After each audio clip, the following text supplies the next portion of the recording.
ॐ सहनाववतु सहनौ भुनक्तु सह वीर्यं करवावहै तेजस्विनावधीतमस्तु मा विद्विषावहै। ॐ शान्ति शान्ति शान्तिः।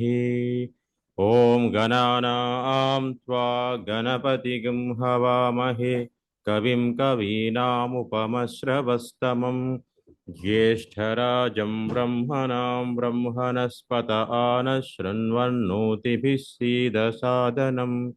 ॐ श्रीमहागणाधिपतये नमः। प्रणो देवी सरस्वती वाजेभिर्वाजिनीवती धीनामभिच्र्यवतु। ॐ श्री सरस्वत्यै नमः। गुरुर्ब्रह्मा गुरुर्विष्णुः गुरुर्देवो महेश्वरः गुरुरेव परं ब्रह्म तस्मै श्रीगुरवे नमः। ॐ श्रीगुरुभ्यो नमः। समस्तजनकल्याणे निरतं करुणामयं नमामि चिन्मयं देवं सद्गुरुं ब्रह्मविद्वरम्। ఓం శ్రీ చిన్మయ సద్గురవే నమః.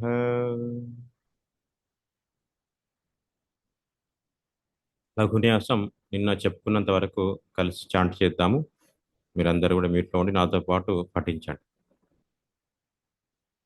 ఓం నమో భగవతే రుద్రాయ. ఓం అథాత్మానగం శివాత్మానగ శ్రీరుద్రరూపం ధ్యాయేత్.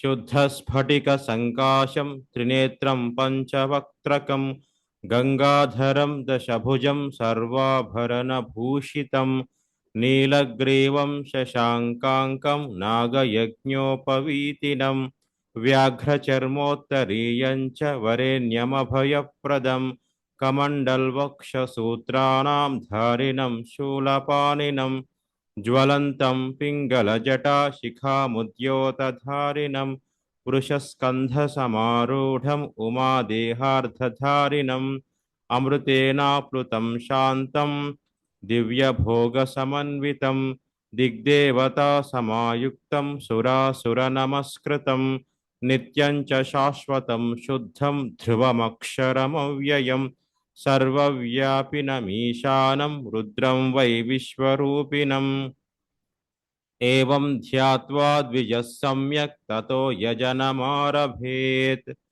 अथातो रुद्रस्नानार्चनाभिषेकविधिं व्याख्यास्यामः आदित एव तीर्थे स्नात्वा उदेत्य शुचिः प्रयतो ब्रह्मचारी शुक्लवासा देवाभिमुखस्थित्वा आत्मनि देवता स्थापयेत्।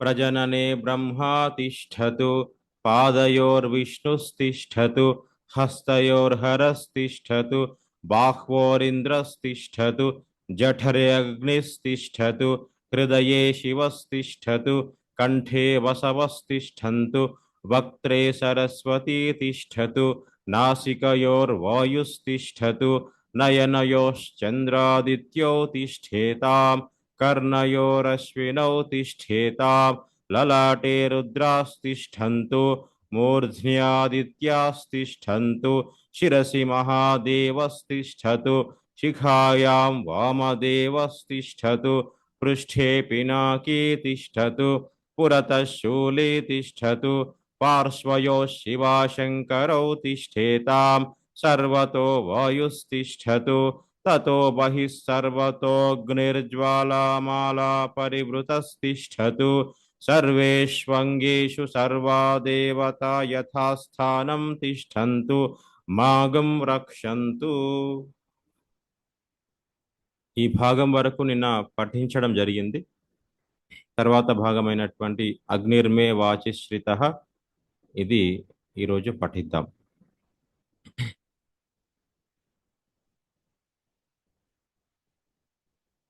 సురేష్ గారు అన్మ్యూట్ చేసుకోండి. హరి ఓం స్వామీజీ. అగ్నిర్మే వాచిశ్రితః అగ్నిర్మే వాచిశ్రితః వాగ్హృదయే वाग्हृदये हृदयं मयि हृदयं मयि अहममृते अहममृते अमृतं ब्रह्मणि. अमृतं ब्रह्मणि మొత్తం చెప్తాను, విన్న తర్వాత మీరు చెప్పండి. అగ్నిర్మే వాచి శ్రితః వాగ్హృదయే హృదయం మయి అహమమృతే అమృతం బ్రహ్మణి. अग्निर्मे वाचिश्रितः वाग्हृदये हृदयं मयि अहममृते अमृतं ब्रह्मणि. ఓకే, భాగ్యలక్ష్మి గారు అన్మ్యూట్ చేసుకోండి. हरि ओम स्वामीजी। హరి ఓం. వాయుర్మే ప్రాణే శ్రితః वायुर्मे प्राणे श्रितः ప్రాణో హృదయే प्राणो हृदये హృదయం మయి हृदयं मयि అహమమృతే अहममृते అమృతం బ్రహ్మణి. अमृतं ब्रह्मणि। మొత్తం వినండి.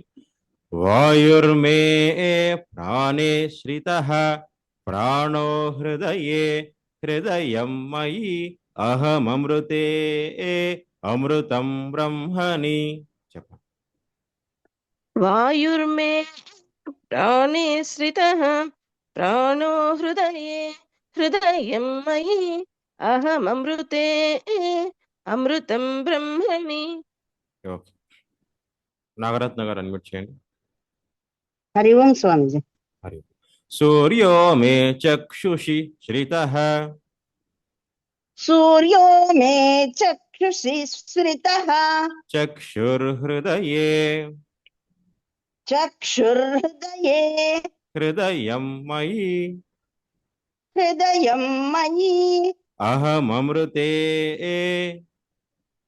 अहममृते అమృతం బ్రహ్మణి. अमृतं ब्रह्मणि। వినండి.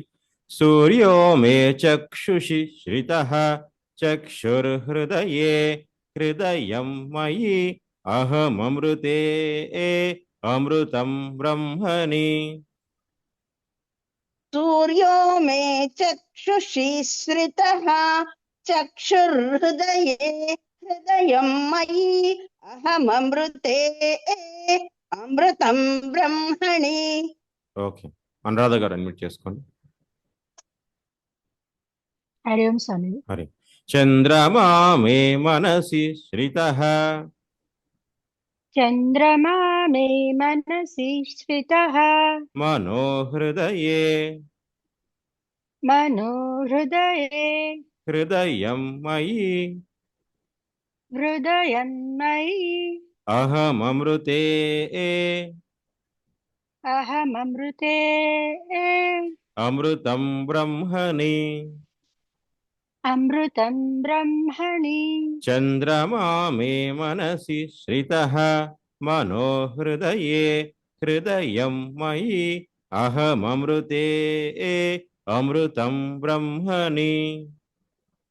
चंद्रमा मे मनसि श्रितः मनो हृदये हृदयं मयि अहममृते अमृतं ब्रह्मणि।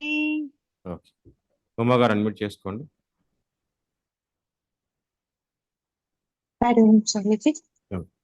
దిశో మే శ్రోత్రే శ్రితాః दिशो मे श्रोत्रे श्रिताः శ్రోత్రగం హృదయే श्रोत्रगं हृदये హృదయం మయి हृदयं मयि అహమమృతే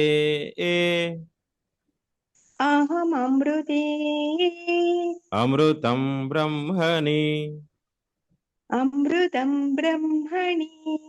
దిశో మే శ్రోత్రే శ్రితాః శ్రోత్రగం హృదయే హృదయం మయి అహమమృతే అమృతం బ్రహ్మణి.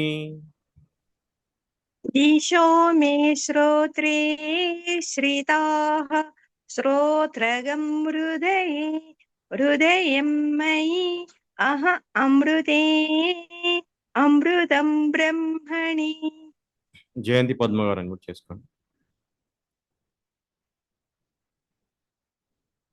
हरि ओम गुरुजी. आपो मे रेतसि श्रिताः आपो मेरे तसि श्रिताः रेतो हृदये रेतो हृदये हृदयं मयि हृदयं मयि अहममृते अहममृते अमृतं ब्रह्मणि अमृतं ब्रह्मणि आपो मे रेतसि श्रिताः रेतो हृदये हृदयं मयि अहममृते अमृतं ब्रह्मणि आपो मेरे तसि श्रिताः रेतो हृदये हृदयं मयि अहममृते अमृतं ब्रह्मणि. ఓకే, పద్మ తలూరు గారు. हरि ओम स्वामी जी. हरि ओम. पृथिवी मे शरीरे श्रिता पृथिवी मे शरीरे श्रिता शरीरगं हृदये शरीरगं हृदये हृदयं मयि हृदयं मयि अहममृते अहममृते अमृतं ब्रह्मणि अमृतं ब्रह्मणि. पृथिवी मे शरीरे स्थिता शरीरगं हृदये हृदयं मयि अहममृते अमृतं ब्रह्मणि पृथिवी मे शरीरे श्रिता शरीरगं हृदये हृदयं मयि अहममृते अमृतं ब्रह्मणि. సంధ్య గారు అన్మ్యూట్ చేసుకోండి. స్వామిజీ శనివారం నుంచి చెప్తాను. శనివారం చెప్తారు కదా. వసుంధర గారు అన్మ్యూట్ చేసుకోండి.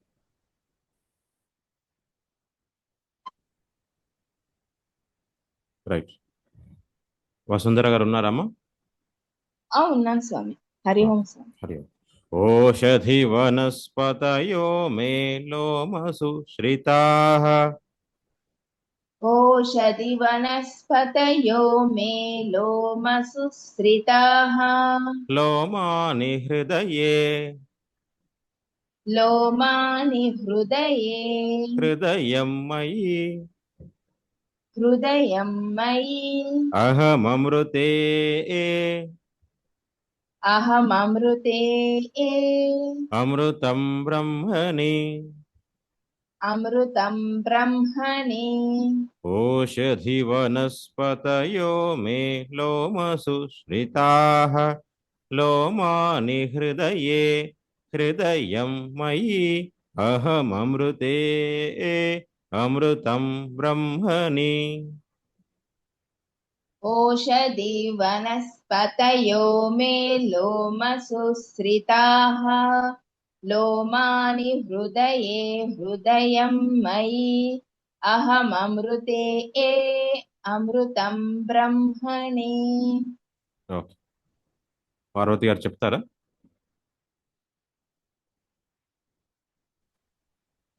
Okay sir. Hari Om sir. Hari ఇంద్రో మే బలే శ్రితః ఇంద్రో మే బలే శ్రితః బలగం హృదయే బలగం హృదయే హృదయం మయి హృదయం మయి అహమమృతే అహమమృతే అమృతం బ్రహ్మణి అమృతం బ్రహ్మణి. ఇంద్రో మే బలే శ్రితః బలగం హృదయే హృదయం మయి అహమమృతే अमृतं ब्रह्मणि इन्द्रो मे बले श्रितः बलगं हृदये हृदयं मयि अहममृते अमृतं ब्रह्मणि. ఓకే, సురేష్ గారు అన్మ్యూట్ చేసుకోండి. హరి ఓం స్వామిజీ. పర్జన్యో మే మూర్ధ్ని శ్రితః పర్జన్యో మే మూర్ధ్ని శ్రితః మూర్ధా హృదయే మూర్ధా హృదయే హృదయం మయి హృదయం మయి అహమమృతే అహమమృతే అమృతం బ్రహ్మణి అమృతం బ్రహ్మణి. పర్జన్యో మే మూర్ధ్ని శ్రితః మూర్ధా హృదయే హృదయం మయి అహమమృతే అమృతం బ్రహ్మణి. పర్జన్యో మే మూర్ధ్ని శ్రితః మూర్ధా హృదయే హృదయం మయి అహమమృతే అమృతం బ్రహ్మణి. భాగ్యలక్ష్మి గారు అన్మ్యూట్ చేసుకోండి. కవి ఈశానో మే మన్యౌ శ్రితః ఈశానో మే మన్యో శ్రితః మన్యుర్హృదయే మన్యుర్హృదయే హృదయం మయి హృదయం మయి అహమమృతే అహమమృతే అమృతం బ్రహ్మణి. అమృతం బ్రహ్మణి. ఈశానో మే మన్యౌ శ్రితః మన్యుర్హృదయే హృదయం మయి అహమమృతే అమృతం బ్రహ్మణి. ఈశానో మే మన్యో శ్రితః మన్యుర్హృదయే హృదయం మయి అహమమృతే అమృతం బ్రహ్మణి. నాగరత్న గారు అన్మ్యూట్ చేయండి. హరి ఓం స్వామి. ఆత్మని శ్రితః ఆత్మామ ఆత్మని శ్రితః ఆత్మని శ్రితః ఆత్మామ ఆత్మని శ్రితః ఆత్మా హృదయే ఆత్మా హృదయే హృదయం మయి హృదయం మయి అహమమృతే అహమమృతే అమృతం బ్రహ్మణి. అమృతం బ్రహ్మణి. ఆత్మని శ్రితః ఆత్మా హృదయే హృదయం మయి అహమమృతే అమృతం బ్రహ్మణి. ఆత్మామ ఆత్మని శ్రితః ఆత్మా హృదయే హృదయం మయి అహమమృతే అమృతం బ్రహ్మణి. అనురాధ గారు అన్మ్యూట్ చేయండి. పునర్మాత్మా పునరాయురాగాత్ పునర్మ ఆత్మా పునరాయురాగాత్ పునః ప్రాణః పునరాకూతమాగాత్ పునః ప్రాణాత్ పునరాకూతమాగాత్ వైశ్వానరో రశ్మిభిర్వావృధానః వైశ్వానరో రశ్మిభిర్వావృధానః అంతస్తిష్ఠత్వమృతస్య గోపాః అంతస్తిష్టత్వమృతస్య గోపాః పునర్మాత్మా పునరాయురాగాత్ పునః ప్రాణః పునరాకూతమాగాత్ వైశ్వానరో రశ్మిభిర్వావృధానః అంతస్తిష్ఠత్వమృతస్య గోపాః. पुनर्म आत्मा पुनरायुरागात् पुनः प्राणः पुनराकूतमागात् वैश्वानरो रश्मिभिर्वावृधानः अन्तस्तिष्ठत्वमृतस्य गोपाः. ఓకే. సో ఈ భాగం కూడా అభ్యాసం జరిగింది. కాకపోతే మీరు బాగా ఇంకా అభ్యాసం చేయాలి. మీకు సమయం ఉన్నప్పుడు అభ్యాసం చేస్తూ ఉంటే స్వరాలతో సహా స్పష్టంగా చెప్పే అవకాశం ఉంటుంది. స్వరాలు కొద్దిగా చాలా గ్యాప్ వచ్చింది కాబట్టి కొద్దిగా అటు ఇటు అవుతున్నాయి అందరి. ఏం పర్వాలేదు, రికార్డింగ్ ఉంటుంది. తర్వాత మీరు అభ్యాసం చేస్తూ ఉంటే అది స్పష్టత అనేది కాలంలో అదే వస్తుంది. ఒకసారి మళ్ళీ చదువుదాం అందరం కలిసి. మ్యూట్లో ఉండి నాతో పాటు అందరు చదవండి.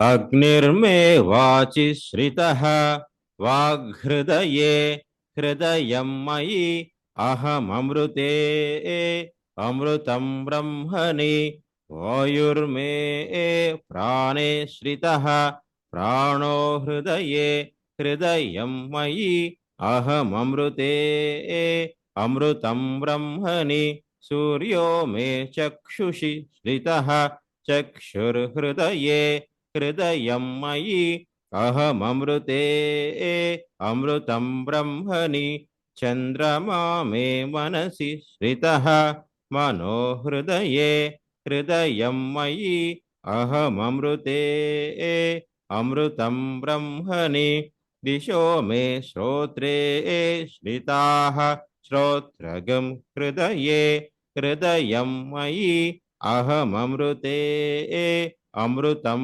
బ్రహ్మణి आपो मे रेतसि श्रिताः रेतो हृदये हृदयं मयि अहममृते अमृतं ब्रह्मणि पृथिवी मे शरीरे श्रिता शरीरगं हृदये हृदयं मयि अहममृते अमृतं ब्रह्मणि ओषधिवनस्पतयो मे लोमसु श्रिताः लोमानि हृदये हृदयं मयि अहममृते अमृतं ब्रह्मणि इन्द्रो मे बले श्रितः बलगं हृदये हृदयं मयि अहममृते अमृतं ब्रह्मणि पर्जन्यो मे मूर्ध्नि श्रितः मूर्धा हृदये हृदयं मयि अहममृते अमृतं ब्रह्मणि ईशानो मे मन्यौ श्रितः मन्युर्हृदये हृदयं मयि अहममृते अमृतं ब्रह्मणि आत्मा आत्मनि श्रितः आत्मा हृदये हृदयं मयि अहममृते अमृतं ब्रह्मणि पुनर्महात्मा पुनरायुरागात्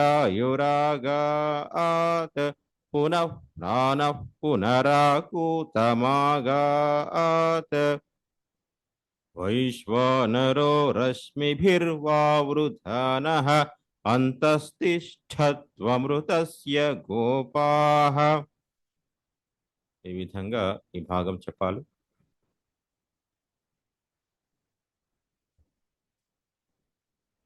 తర్వాత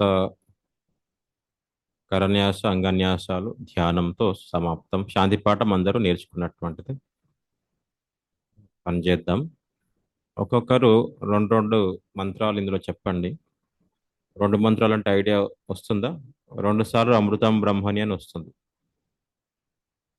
సో అగ్నిర్మే వాచి శ్రితః ఒకవేళ స్టార్ట్ చేస్తే వాగృదయే హృదయం మయి అహం అమృతే అమృతం బ్రహ్మణి వాయుర్మే అట్లా అక్కడ ఆ దాంట్లో వచ్చి అమృతం బ్రహ్మణి వరకు చెప్పాలన్నమాట. సో ఓకే అట్లా గురు. ఒక్కొక్కరు చెప్దురు. సురేష్ గారు ఆరంభించండి. హరి ఓం స్వామిజీ. హరి ఓం. అగ్నిర్మే వాచి శ్రితః వాగ్హృదయే హృదయం మయి అహమమృతే అమృతం బ్రహ్మణి वायुर्मे प्राणे श्रितः प्राणो हृदये हृदयं मयि अहममृते अमृतं ब्रह्मणि. ఓకే, ఉమా గారు చెప్పండి.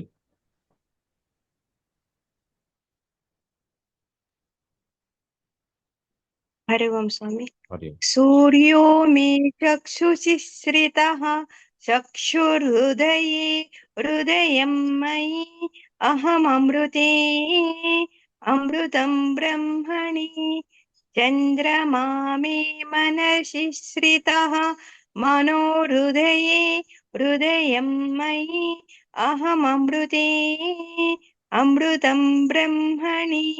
ఓకే, हरि ओम सर. హరి ఓం. జయంతి పద్మ గారు.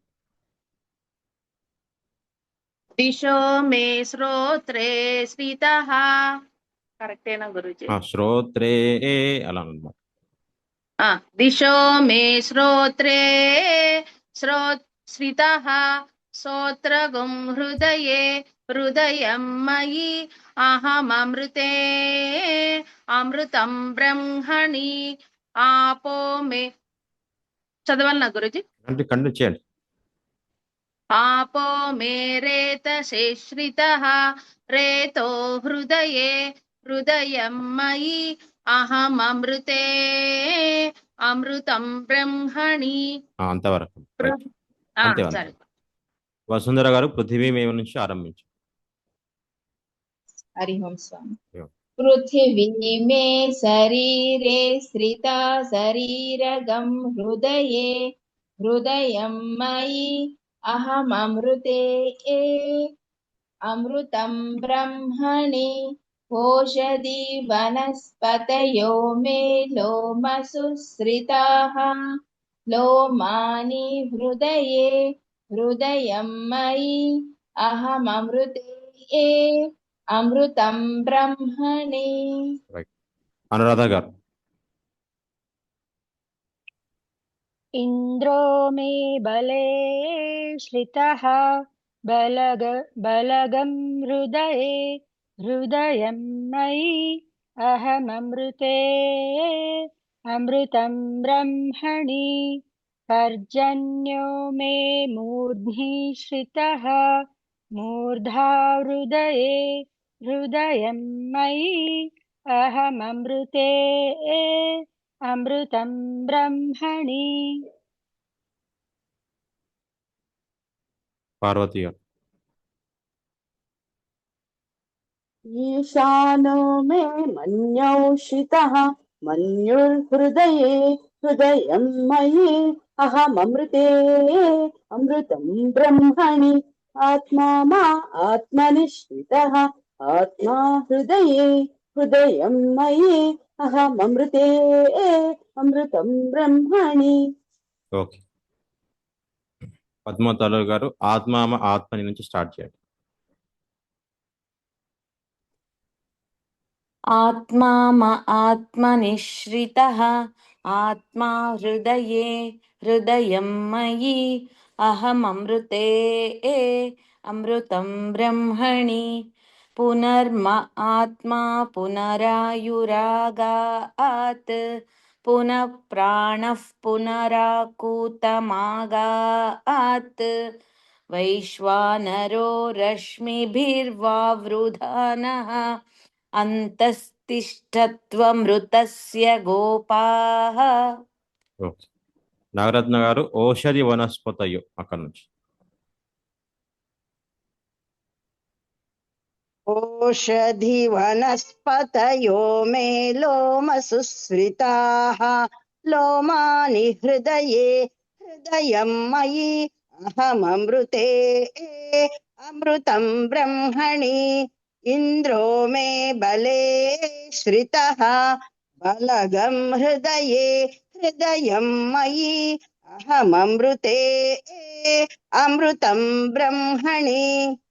ఓకే, భాగ్యలక్ష్మి గారు. స్వామిజీ. పర్జన్యో మే మూర్ధ్నిశ్రితః మూర్ధా హృదయే హృదయం మయి అహమమృతే అమృతం బ్రహ్మణి ఈశానో మే మన్యో శ్రితః మన్యుర్హృదయే హృదయం మయి అహమమృతే అమృతం బ్రహ్మణి. సరిపోతుంది అభ్యాసం. మళ్ళీ రేపటి క్లాస్లో ఇంకా ఇది సంపూర్ణం అవుతుంది, లఘున్యాసం. తర్వాత ప్రథమానువాకం నుంచి ఆరంభం చేసుకుందాం.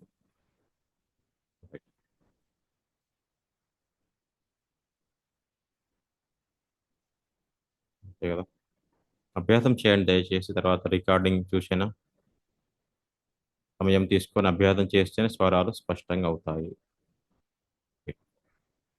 సరిపోతుందండి. సురేష్ గారు శాంతి పాఠం చెప్పండి. క్షమా ప్రార్థన. हरि ओम स्वामिनि। ॐ विसर्गबिन्दुमात्राणि पदपादाक्षराणि च न्यूनानि चातिरिक्तानि क्षमस्व परमेश्वर।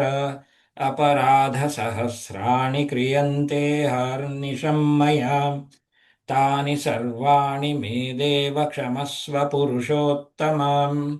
मध्ये मन्त्रतन्त्रस्वरवर्णध्याननियमन्यूनातिरिक्त लोपदोषप्रायश्चितार्थम् अच्युतानन्तगोविन्दनामत्रयमहामन्त्रजपं करिष्ये। अच्युताय नमः, अनन्ताय नमः, गोविन्दाय नमः। अच्युताय नमः, अनन्ताय नमः, गोविन्दाय नमः।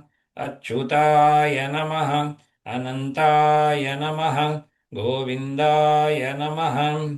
कायेन वाचा मनसेन्द्रियैर्वा बुद्ध्यात्मना वा प्रकृतिस्वभावात् करोमि यद्यत् सकलं परस्मै नारायणायेति समर्पयामि। श्रीमन्नारायणायेति समर्पयामि।